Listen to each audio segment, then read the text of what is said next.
ஆடி முதல் வெள்ளி தமிழகத்தின் பல்வேறு பகுதிகளில் இருந்து நேற்று இரவே 1000க்கும் மேற்பட்ட பெண்கள் வருகை.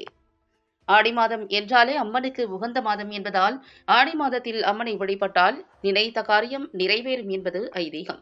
இதனால் ஆடி மாதத்தில் அம்மன் கோவிலுக்கு ஏராளமான பெண்கள் குடும்பத்துடன் சென்று வழிபடுவர்.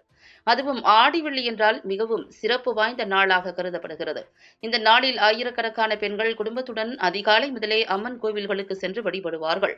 ஆடி முதல் வெள்ளிக்கிழமையை ஒட்டி சக்தி ஸ்தலங்களில் பிரசித்தி பெற்றதும் முதன்மையானதுமான திருச்சி மாவட்டம் சமயபுரம் மாரியம்மன் கோவிலில் அதிகாலை முதலே திருச்சி மாவட்டம் மட்டுமல்லாது பெரம்பலூர், அரியலூர், புதுக்கோட்டை, கரூர், கோயம்புத்தூர் உள்ளிட்ட தமிழகத்தின் பல்வேறு மாவட்டங்களில் இருந்தும் பல்லாயிரக்கணக்கான பக்தர்கள் வருகை தந்து நீண்ட வரிசையில் நின்று சுவாமி தரிசனம் செய்வார்கள்.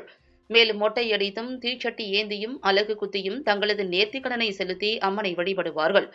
ஆடி முதல் வெள்ளி என்பதால் நேற்று இரவே 1000க்கும் மேற்பட்ட பெண்கள் சமயபுரம் கோவிலுக்கு வருகை தந்து கோவிலை சுற்றி தங்கியுள்ளனர். இரவில் தங்கி அதிகாலை ஆற்றில் குளித்துவிட்டு சமயபுரம் மாரியம்மனை தரிசனம் செய்வார்கள்.